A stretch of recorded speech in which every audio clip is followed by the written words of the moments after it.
Cross country scores a pair of wins, volleyball wraps up their road trip, and men's soccer returns home for their big midweek matchup with UCF. We've got all that and more on a special Tuesday edition of Monday Minutes on Osprey Sports Network.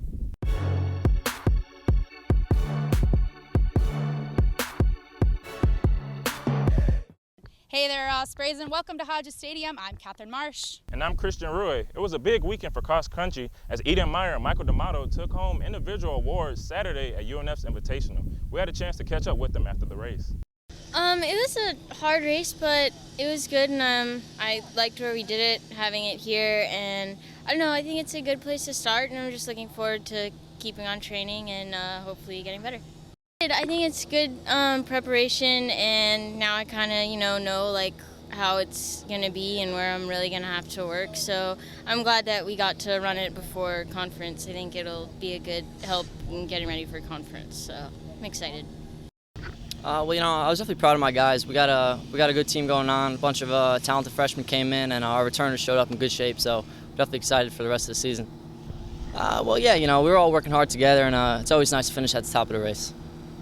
Next, we move to women's soccer, who was on the road in North Carolina. It was a tough weekend for the Ospreys with 2 close losses.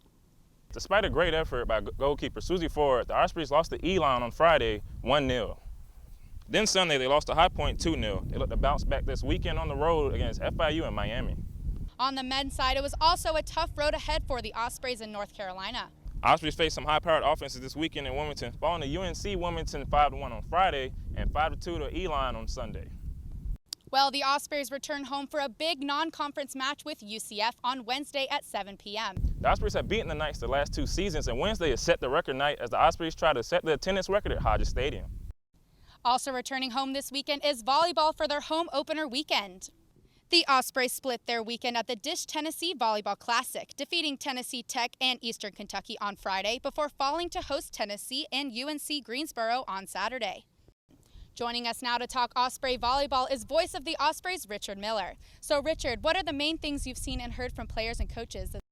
Well, it's been one of those things, guys, where the coaching staff, they really want to focus on consistency. Chemistry has been very good these first couple of weeks, and it was a tough weekend. Anytime where you have 4 matches in a single weekend, this is probably the toughest part of the year. Now you come back home, so you're going to see a lot of power, and we talked about it early in the season where they're still trying to find that offense, and I think this past weekend they found it. So, Richard, what are some keys you think to a successful weekend? I think it's everything coming together. We saw in that last weekend up in Tennessee and Knoxville where it was a number of contributors. Head coach Steve Loswick talked about it, but Kimberly Ferguson, a great weekend. Tessa Alleyman, a phenomenal weekend. So your outside hitters, that's going to be key this weekend against, you've got FAU, you have Bethune-Cookman to start on Friday, and then another 7 o'clock match on Friday against Campbell. Thanks, Richard. So if fans can't make it to the game, will matches be available on ESPN3? Absolutely, ESPN3 as well to watch ESPN app. So Friday, 12 and 7 p.m., and then on Saturday, 4 o'clock against FAU. Thanks, Richard. For all of us at Osprey Sports Network, I'm Catherine Marsh. Have a great week and go Ospreys!